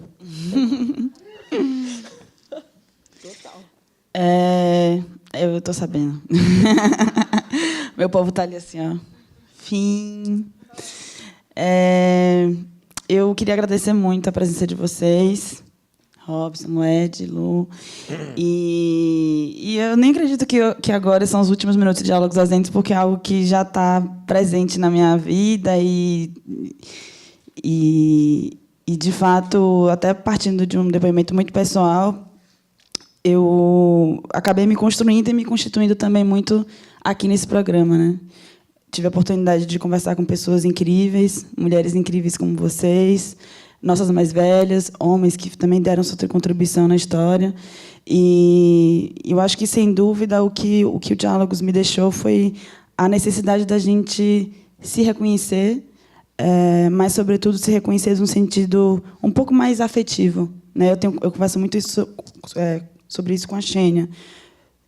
Também acho que um pouco na linha da Lu, acho que a gente ocupar alguns espaços que um dia foram sonhos, igual os de 3 anos atrás, às vezes eles não são exatamente o que a gente pensa que eles são. E eu acho que quando a gente está num lugar de liderança, de fala, e sobretudo de poder abrir caminhos, ocupar espaços, criar outros, tem algumas coisas que elas não são ditas, porque elas não foram escritas, elas não estão nos livros, elas não estão ditas em lugar nenhum. Então, acho que só a troca, só a conversa, só o diálogo é capaz de fazer com que a gente saiba o que é que estar ali. E fico pensando muito o que é para esse corpo negro, que foi um corpo sempre silenciado, um corpo sempre não permitido de circular em alguns lugares, sobretudo institucionais, porque brancos. O que acontece com esse corpo quando ele está nesse lugar? E daí surge um processo de violência muito grande, uma violência que ela é simbólica, uma violência que ela não é dita, ela é também silenciada, para que você consiga estar lá, para que você consiga ser forte, para que você consiga continuar fazendo o processo. Isso é algo que me acompanha desde o primeiro dia que eu pisei aqui no Itaú Cultural, pós aquele incidente que aconteceu aqui com os fofos, que, enfim, foi o grande dispositivo para que isso tudo acontecesse. E, naquele momento, havia uma responsabilidade muito grande de, institucionalmente, fazer esse projeto acontecer e fazer com que a gente, de fato, viesse e ocupasse esse espaço. E desde então, cura, trauma, violências são coisas que fazem parte da minha pesquisa e da minha investigação existencial, digamos assim. E eu acho que o que fica de Diálogos para mim é a possibilidade de não somente ocupar esse lugar institucional, mas também de criar laços afetivos com pessoas. E eu queria muito agradecer a equipe do Itaú Cultural, que são pessoas, né? Então, Jaque, que está aqui hoje, que se transformou numa grande amiga, queria agradecer. Érica, que me acompanhou desde o início também, as meninas da acessibilidade. Vini, que eu não tenho nem palavras para... Fábio, Aninha, Débora, que está ali atrás, Nath, maravilhosa, que apresentou hoje para a gente. Eu não vou conseguir falar todo mundo, porque, enfim, uma galera. Luciana, todos os gestores de todas as áreas. E nesse processo aqui, eu acho que o que realmente me deixa como aprendizado é essa necessidade de fomento à criação, de dar possibilidade ao artista. Eu acho que a gente discutiu, a gente dialogou, a gente refletiu, e tem um material hoje muito rico disponível na internet, com vídeos de todos os artistas que passaram por aqui, materiais escritos. A gente, dia 30 de setembro, abre uma exposição no Rio de Janeiro, onde eu faço curadoria junto com Rosana Paulino. A exposição sai daqui, que aconteceu no final do ano passado, e vai para o Rio de Janeiro, então convido todo mundo também a ver e acompanhar. E é isso. A gente está aí, fico muito feliz de fechar esse ciclo com tantas pessoas queridas e que o Diálogos Ausentes ele continue tornando vozes cada vez mais presentes.